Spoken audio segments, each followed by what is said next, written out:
Hi guys, Luton here back for another Below the Line. For those of you that don't know, Below the Line is a series where I look at your comments. I always read all comments that go on my channel, and then I find some good ones or interesting thoughts, I post them up, and then I talk about your thoughts. So it's a good way of interacting with you guys and seeing what you've been talking about in the videos.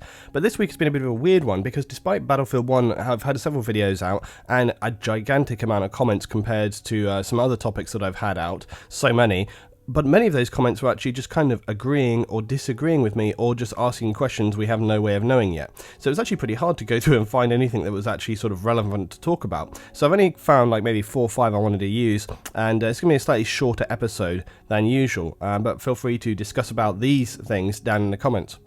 So MC Jammy Dodger first of all says, what are your thoughts on having specific vehicle classes? I think this would be great if it means when you spawn a tank or plane, that is your main role on the battlefield. It should allow the driver, pilot to exit the vehicle, but their weaponry and gear would be significantly less useful than a normal soldier. This would encourage people to use the tank and plane effectively instead of using them as a taxi.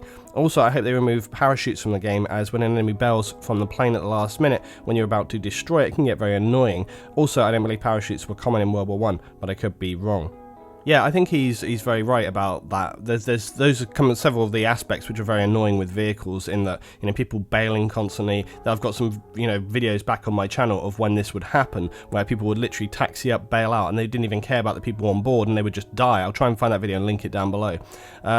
Also, yeah, so I don't think parachutes were specifically very common in World War I. I might be wrong about that, but I just want to throw in one other comment here before I sort of talk about this whole thing, from Soul Gaming UK, who said, what is your opinion on entering and exiting vehicles? The repair, tool, and wait for them to jump out, then jump in. Again, this is another thing, actually similar to my armor video I posted yesterday. But yeah, again, jump in, move has been one that's always been a broken immersion for me. Should there be a timer to enter, exit vehicles during which a player is vulnerable, as if climbing in and out of a vehicle? This is something we have actually talked about in the past. It's an idea that I actually broached, but I'm sure I'm far from the first person to think of this. It's a pretty obvious thing to think about, that yes, there is actually a time delay in which you can get in and out of a vehicle, whether or not that was an animation. Now, we've talked about sort of melee animations before, but getting in and out of a vehicle and you're vulnerable, then that is actually a mechanic which makes sense. And the same way, sort of, this is the trouble when everybody has a parachute. If you bail from a helicopter or something like that, you can just do that safely. Whereas if you didn't have a parachute, okay, I'm pretty sure that all helicopter pilots can't just jump out the door and be fine. So that's a slight disparity between reality and Battlefield, but Battlefield is not reality. But when we come back to some of those other things about having a specific class as like a driver or something like this, it's tricky, isn't it? Because when you think about Battlefield, you think about sort of, it's not, you don't want it to be super fast, but there is like a speed pace to the game in which, you want to be able to sort of bail out and then start dealing with people straight away.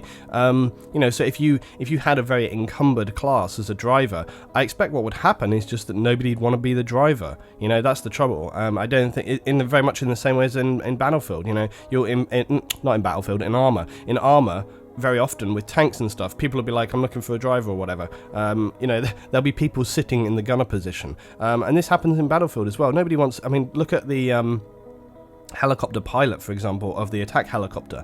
People want to be that gunner, but they very rarely want to be the actual pilot. Also back in Bad Company 2 with the Black Hawks. Okay, now I used to pilot the Black Hawks all the time because I'm a kind of player, I don't mind being the support player. I don't mind being the player who helps everyone out, in the same as in Overwatch. I don't mind being the healer, because those are important roles and people appreciate you playing those roles.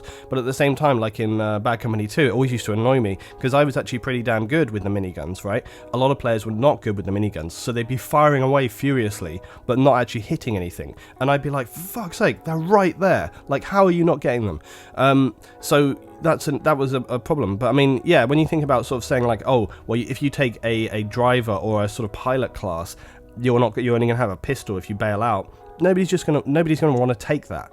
So to me, that mechanic doesn't work. And if that is, I don't think that they'll have done that. I don't think they'll have been stupid enough to do that, because, as I say, it will just alienate people. They won't want to take that role on board, because nobody wants to be at a disadvantage, right? So you'd be just like, okay, I'm not going to do it. The only way it would work is they said about, like, with tanks and stuff, how you can take your whole squad. So if you're in a squad, between you could decide who's going to be the driver right now or something, and the communication that can go on there. That works. That makes sense in the sense of like squad play. But again, I don't know. I don't think they're going to have gone that far down the line, Okay, next up we got Deadeye. He says, I'm reserving judgment on Battlefield 1 until after it releases, but I will follow the hype from afar purely for the entertainment value it gives, rather than sitting back waiting for it to fail or fall. I'm cautiously optimistic. It'll be a huge success because to me, there's so much baggage coming along with this game. Things like how did the catastrophic failure of the Battlefield 4 launch impact the relationship between EA and DICE, and how does it shape the design and decision-making process for Battlefield 1? I mean, I actually, even now, I still find that the Battlefield 4 launch for me wasn't that bad. I mean, I know everyone suffered with some critical problems and so on. I actually did not. I really didn't suffer those issues. I'll say that even now. There's no reason for me to be like, there's no reason for me to be sort of pro and fake about it. Like, oh yeah, it was fine for me. EA are going to love me saying that. No, it was just fine for me. I didn't have those issues. And there were loads of like little small things, which, as I said, in the scheme of things, I really didn't think mattered. So this whole transformation that Battlefield has gone through that people talk about, I honestly don't feel like it was that big of a deal, but apparently it was a really big deal for some people, so fair enough, I guess.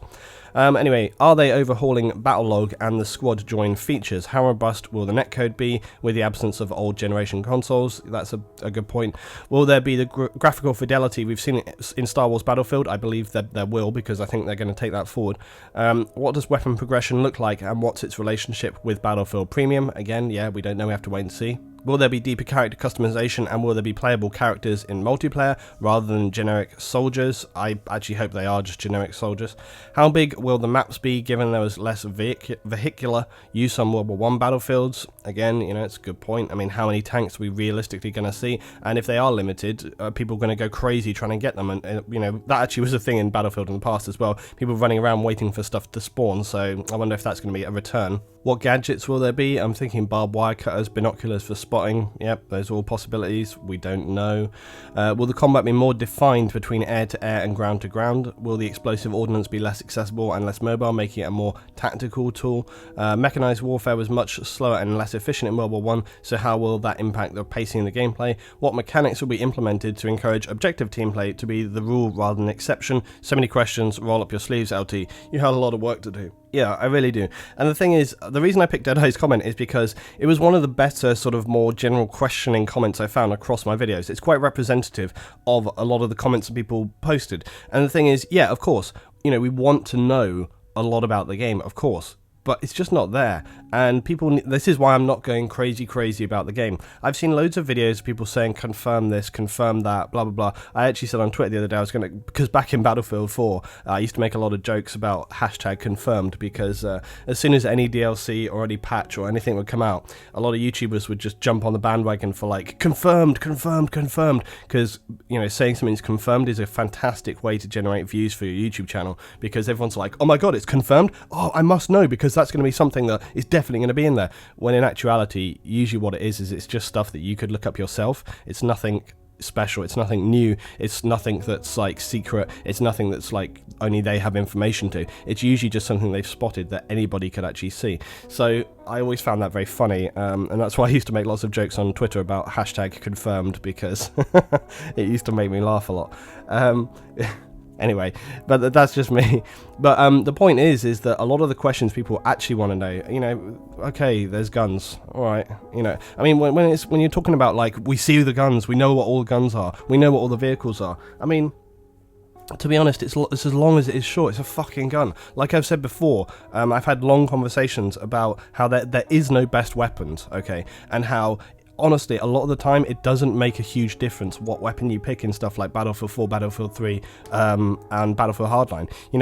And we actually have done sort of whole testing sessions where we try rounds out, where we pick random guns and then compare like how well you performed and stuff. And it's like, basically, when you pick weapons, I mean, it has some effect, of course, but the point that I was making was that in Battlefield 4 and so on, a lot of the maps and encounters, because of the verticality, because of the way in which people move around, because of the fact there's so little team play, you're very often left open, which means you get shot in the side, in the back, from above a lot, which has no bearing on the weapon you choose. And very often when you are engaging people, you're shooting them in the side, in the back, or from above or below or whatever, so a lot of the time when you're choosing your gun, it doesn't make that much difference. The only time it makes a difference is when you're one-on-one facing the enemy. And Battlefield 4, I found a lot of the time didn't create, I mean, of course it does have situations where that happens, but I found that like a very large percentage of your encounters where you get kills tend to not be, one-to-one head-on.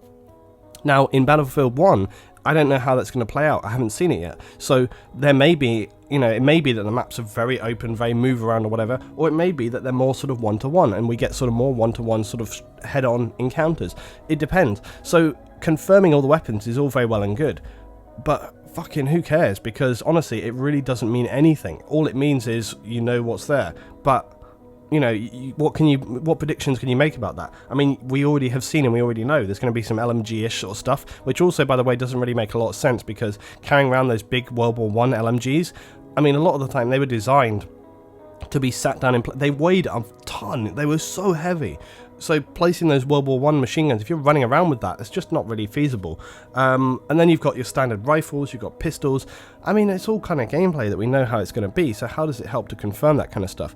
All the information that the point that I'm making, all the information that we really do want to know, stuff about like the objectives, stuff about how vehicles are going to work, stuff about different classes, the setup, the maps, how open they're going to be, what's the pace, how the vehicle's going to interact with the map, are there going to be too many classes for vehicles, blah, blah, blah, blah. All of this stuff we don't know, and we can't know it. We're not going to know it, and that's why I'm trying to not go kind of overboard with everything, because look, let's be honest, right? If I was banging out a Battlefield 1 video every single day right now, it would be doing great for my YouTube channel. Battlefield 1 is a big thing. That's why everybody's talking about Battlefield 1, because it brings in shit tons of views and so on and so on. But as I've said, I really am trying to lead my YouTube channel and hope that you guys will be on board with this. The fact that I'm not going overboard with hype for any game. I'm trying to keep my thoughts relevant and on point and not doing kind of needless reveals about stuff which is already revealed, Of course, I always want to talk about things which interest me, so I want to talk about topics and elements of information about games that I find interesting. If there's like a weapon which I think is an interesting weapon, I may talk about it. But just stating stuff that you can already see and know, doesn't make a lot of sense. Stuff which is interesting, right, is stuff like Jack Fragg's video where he's going into and talking about the tanks and how many people might be in those tanks, and so you're making like historical comparisons and that kind of stuff. That is interesting because it kind of gives you extra info there rather than just stating and highlighting what already you can see for yourself, right? Anyway, let's go on to the next one, the last one. So the last comment is from Kai Ridabos, and he says, I've had a few comments about this, but he says, nice Luton, like your thoughts. Biggest concern is also close quarter combat. I really hope there won't be any animation systems in there, like, for example, Battlefield 4. I totally hate the knifing in Battlefield 4. It's atrocious. Okay, look, melee combat. Now, melee combat is going to be a thing in Battlefield 1. We've already said this. We've already seen, or sort of, it's alluded to elements where, there's going to be guys like doing bayonet charges. We've talked about this. We've obviously seen at the start the guy with the mace and he's battering people down. Now the question is that going to be locked into an animation? Is that going to be sort of at your immune animation series, where basically as soon as you initiate that animation, you are locked into it and invulnerable whilst that animation is carried out? Now here's the thing. I am fine with animations, but you should not be invulnerable whilst carrying out that animation, okay? So essentially, if you have begun a melee animation, but you haven't actually hit that player or stabbed that player, then if somebody shoots you whilst you're in that animation, then you should be able to save that other person. So it shouldn't be that basically as soon as the animation begins, that guy is basically locked into death. You should be able to be saved. Also, I feel like it would be great to kind of have like a melee train almost, where like not like 20 people, but it would be great if like you're in a melee combat, you could grab a guy, pull them off. So if you get that kind of, you can fight them from behind, you grab them, pull them off, and then you can melee them down. But look, here's the thing, despite all of the talk that I've said before about kind of how negative it can be to have a melee animation lock-in, because it, essentially forces you into that situation, and it, like if it makes you invulnerable, that's also bad, because then you have these people standing around just sponging bullets, which is just stupid, right? But here's the thing, you make the conscious choice to engage in that melee action, right? So if you are the person, you know what's going to happen, you're going to be locked into that, that that's what's going to be the case, and that as soon as you come out of it, somebody could blow you away because you've been sort of stunned into that position. The only thing I could think of would be is if they sort of made some kind of option where you could have a short or long animation.